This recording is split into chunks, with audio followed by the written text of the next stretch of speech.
Anneliese Michel nasceu em 1952, em Leibelfing, na Baviera, numa família católica devota.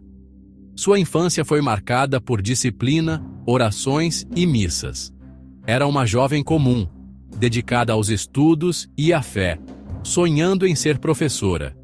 Tocava piano, tinha um futuro promissor, mas ninguém imaginava o destino sombrio que a aguardava.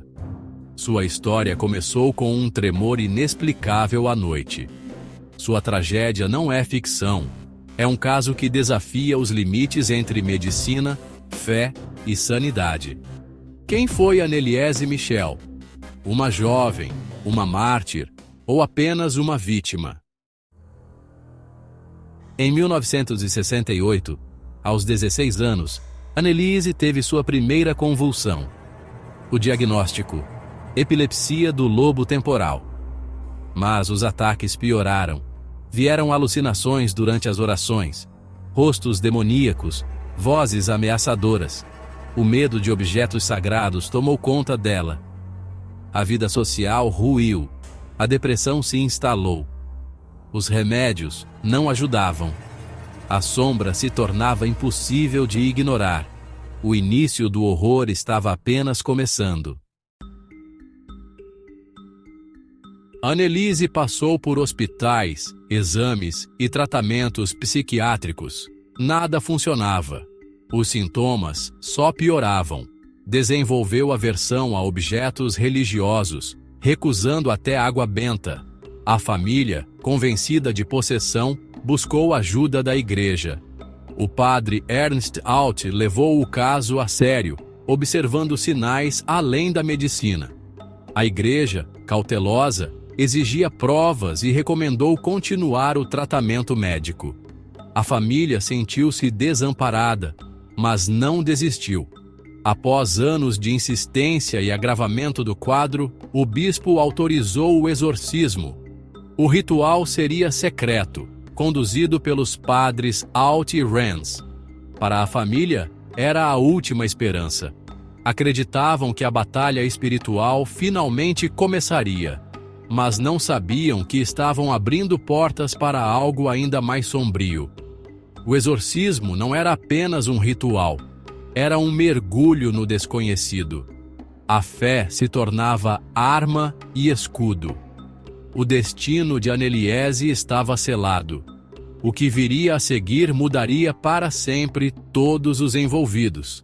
A linha entre salvação e destruição estava prestes a ser cruzada. E o inferno, para eles, era real.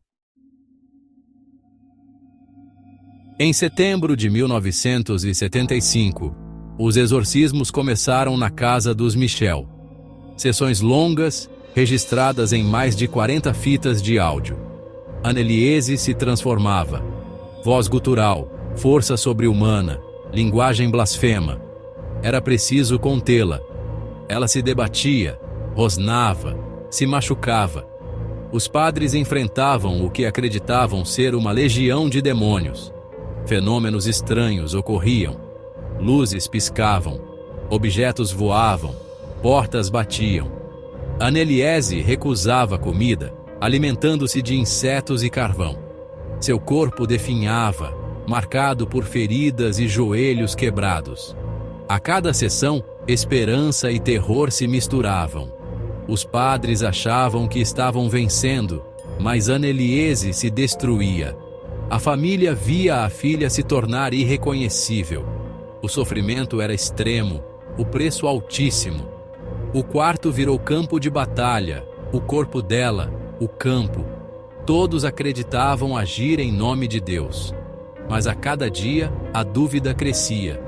Estavam salvando ou condenando Anneliese? O exorcismo se tornava um ciclo de dor. A fé era testada ao limite, e a pergunta persistia: a que custo? O horror era real, e ninguém saía ileso. O caso ganhava contornos de tragédia. O fim parecia inevitável, e a salvação, cada vez mais distante. O inferno para Anneliese já estava ali, e todos eram testemunhas. As fitas de áudio dos exorcismos são perturbadoras. Diversas vozes, identificando-se como Lúcifer, Caim, Judas, Hitler, discutiam entre si, zombavam dos padres, proclamavam o sofrimento de Anneliese como expiação. Ela, em momentos de lucidez, parecia aceitar esse papel de mártir. Acreditava que seu sofrimento salvaria almas. Para a família, isso justificava continuar os rituais, apesar do estado físico dela. As vozes previam sua morte, vista como libertação e prova da possessão. A lógica se tornou perigosa. A morte seria vitória, não fracasso. O destino de Anneliese era guiado por essas vozes.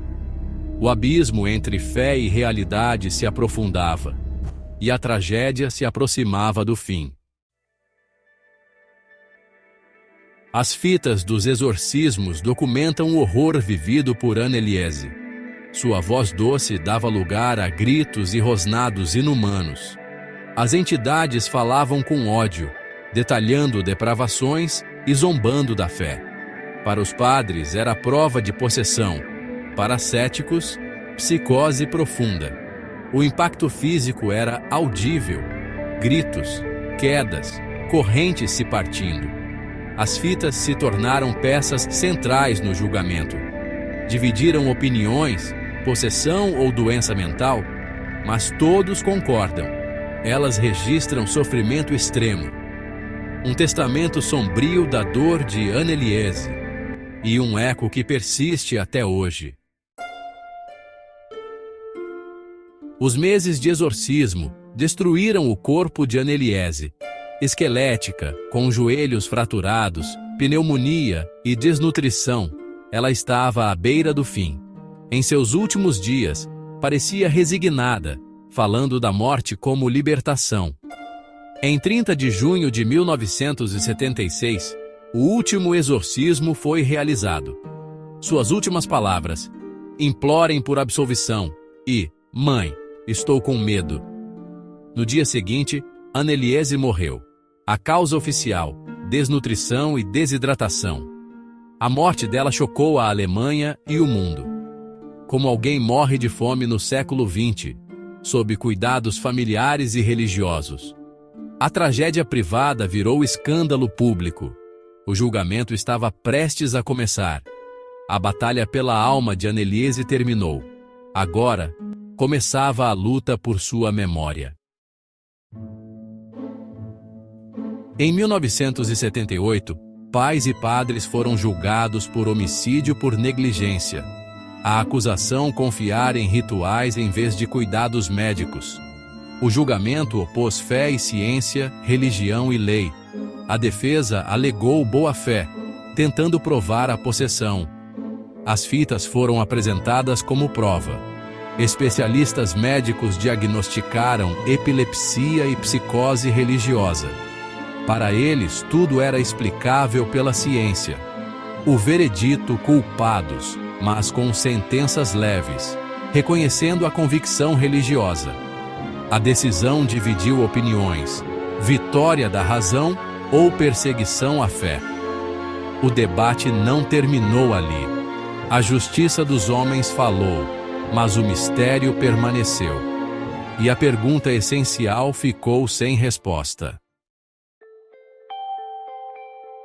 O que realmente aconteceu com Anneliese Michel? Possessão demoníaca ou doença mental negligenciada? O caso virou símbolo do conflito entre ciência e fé.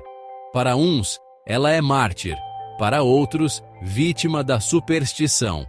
Seu túmulo ainda atrai peregrinos, mesmo após a exumação. Para a medicina, foi tragédia da negligência e do fanatismo. O exorcismo, visto como abuso, agravou sua condição. O caso inspirou livros, filmes e debates globais. A verdade talvez esteja entre os extremos. O que resta é a história de uma jovem que sofreu e a pergunta sem resposta: quem ou o que a matou?